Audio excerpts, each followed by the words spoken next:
సృష్టి, స్థితి, లయ. తర్వాతది తిరోధానం, ఆ తరువాతది అనుగ్రహం. సరే, సృష్టి స్థితి లయాలు అయిపోయాయి కదా, మరి ఇంక నీకేం కావాలి? స్వామి, నాకు జ్ఞానాన్ని ఇయ్యి, దాంతోపాటుగా ముక్తిని కూడా ఇయ్యి. ఈ 5 నువ్వు ఇయ్యగలవు అని భావిస్తూ ఆ కనిపించేటటువంటి శంకరుని దర్శించడం ఏదైతే ఉందో అది నిజమైనటువంటి నటరాజస్వామి దర్శనం. యోగపరంగా ఆలోచించినట్టయితే ప్రతి వ్యక్తి కూడా 21,600 సార్లు ఉచ్ఛ్వాస నిశ్వాసాలను చేస్తూ ఉంటాడు. కాబట్టి ఆ ఆలయంలో 21,600 బంగారు ఫలకాలు మాత్రమే కనిపిస్తాయి.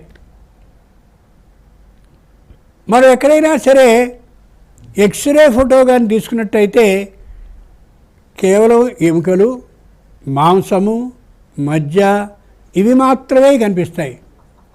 కానీ ప్రాచీనులైనటువంటి వాళ్ళు తీసేటటువంటి ఏ ఎక్స్రే కాదు, ఇది మెటాఫిజికల్ ఎక్స్రే అంటారు ఆంగ్ల భాషలో. మనందరికీ కనిపించినటువంటి అమోఘమైన మన విజ్ఞాన శాస్త్రం ఎక్కడ ఆగిపోయిందో అంతకు మించిన అతీంద్రియ విజ్ఞాన శాస్త్రం మెటాఫిజికల్ సైన్స్ అంటే. ఆ స్థాయిలో కానీ చూస్తే ఈ అద్భుతమైనటువంటి 72,000 నాడులు కనిపిస్తాయి దాంట్లో.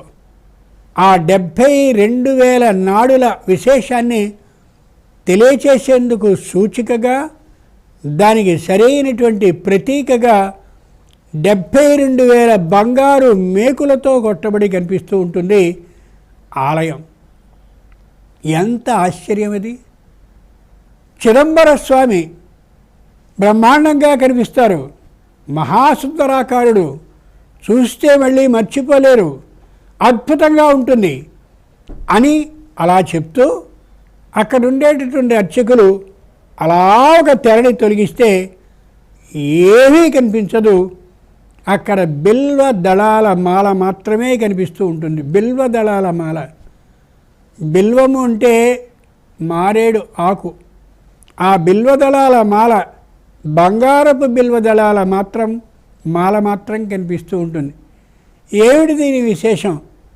మనం మామూలుగా మారేడు ఆకుని సామాన్యంగా భావిస్తాం. పడ్డటువంటి ఆకుల్ని, కాయల్ని అవతల పడేస్తూ ఉంటాం చాలామంది. నిత్య అర్చనలో బిల్వానికి ఉండే ప్రాముఖ్యం ఏమిటో తెలియచేస్తాడు నటరాజస్వామి. ఎంత అమోఘమైన ఆరోగ్యాన్ని ఇచ్చేదో ఆ బిల్వదళం సామాన్యమైనది కాదు. బిల్వదళాలు 3 భాగాలుగా కనిపిస్తాయి. అంటే 3 ఆకుల సమూహంగా సృష్టి స్థితి లయాలకి, సత్వర స్తమో గుణాలకి ప్రతీకగా కనిపిస్తాయి. ఎంత ఆశ్చర్యం అంటే చిత్ అంబరం ముఖ్యం, జ్ఞాన ఆకాశం ముఖ్యం తప్ప కేవలం జ్ఞానం మాత్రమే కాదు అని. ఇక్కడ చిత్రం ఉంటుంది. ఈ ఆకాశం అంటే ఇది కాబట్టి ఇక్కడ జ్ఞానాన్ని నిల్వ చేసుకోగలిగినట్టయితే అదే నిజమైనటువంటి చిదంబరము అనే యథార్థాన్ని స్పష్టంగా మనం ఇక్కడ తెలుసుకోవచ్చును.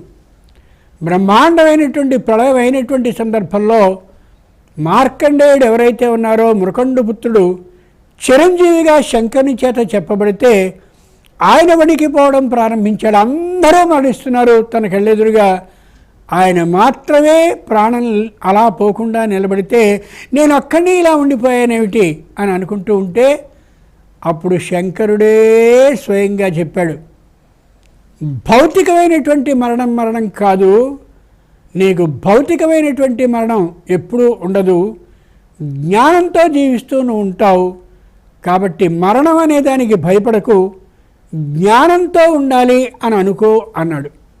అటువంటి జ్ఞానమయమైన ఆకాశం స్పష్టంగా ఏర్పాటు చేసుకోగలిగిన శక్తి స్థలం ఏది అంటే చిదంబరం మాత్రమే. మొత్తం ఈ ప్రపంచం అంతా వెళ్ళిపోయిన తర్వాత ఏది కనిపిస్తుంది అంటే ఏదీ కనిపించదు. కనిపించకుండా ఉండే ఆ చిత్ ఆకాశం, జ్ఞాన ఆకాశం మాత్రమే ఎవరికి వారికి కనిపిస్తుందనే అమోఘమైన తత్వ విధానాన్ని చెప్పే అద్భుతమైనటువంటి ఆలయం తిల్లై చిదంబరం, చిదంబర నటరాజస్వామి ఆ అద్భుతమైన నృత్య దర్శనం.